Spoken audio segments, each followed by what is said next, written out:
So as a preventive measure, what we're asking parents to do is, and really any individual that could have children in the back seat, any vulnerable adult, or even pets, is to take some steps to build that muscle memory. A lot of it is obviously always making a routine to look in the back of your vehicle. I think it just builds that muscle memory for you to know, hey, listen, I got something back there. And in most cases, we even recommend even putting your cell phone back there, just simply because you shouldn't be on your phone when you're driving anyway, so you're not distracted, but also knowing that's not something people typically forget. They're going to look back there, and again, just to prevent the issue of leaving a child or a pet back there.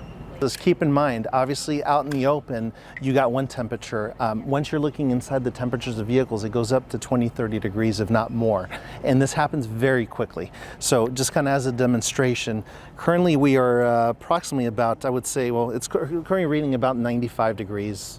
It's been ranging between 90 and 94 degrees. So as you can see, we'll get the temperature just on the surface of the vehicle. It's going to be about 126, 135 it ranges.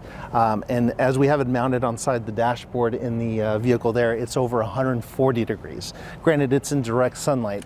Keep in mind though, just because the vehicle's in the shade doesn't mean that it's not also going to get hotter inside the car. So these are steps, again, as the fire department had talked about earlier, once somebody's internal temperature reaches 104 degrees, they can go into, again, to a type of shock, and 106 degrees is typically when people do die from heat exhaustion.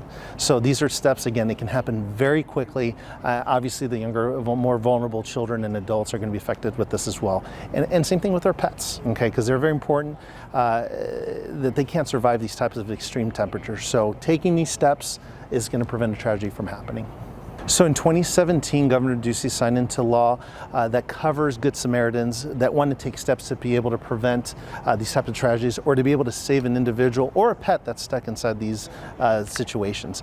The first step is obviously identifying that we have somebody in distress or a pet in distress. Obviously looking for profuse sweating, obviously no response, tapping on the door, so forth. The second step is going to be to check the vehicle to see if there's an unlocked door or window down. Once you've exhausted that, just make sure you call 911, let them know where you're at and what situation that you have, and that you're going to be forcing entry into the vehicle. Again, choose a location where, as far as glass, wherever you're braking is not going to go onto the victim. Once it's open, remove them from the vehicle into the shade, and hopefully fire personnel or PD is going to arrive and help to be able to render aid to them. But you have to make sure you take these steps before making the decision to break into the car. And for those individuals, again, that don't feel comfortable doing those things, at the bare minimum, we do ask to please call 911, stay there, give that information on there, so we make sure we can get these people help and hopefully be able to prevent a tragedy from occurring.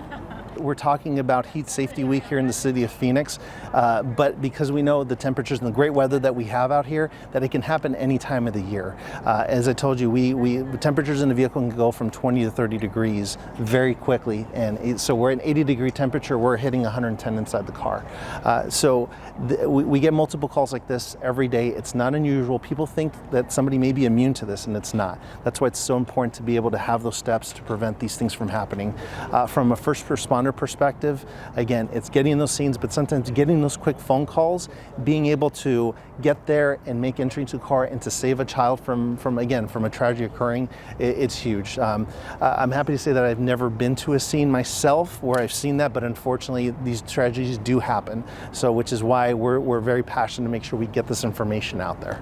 Unfortunately, when these tragedies do occur, some of the first things that we do hear from the individuals that, again, where they were present when this happened was, I couldn't believe that this happened to me. So nobody's immune to this. So again, everybody should be taking these steps again to prevent tragedies like this from happening.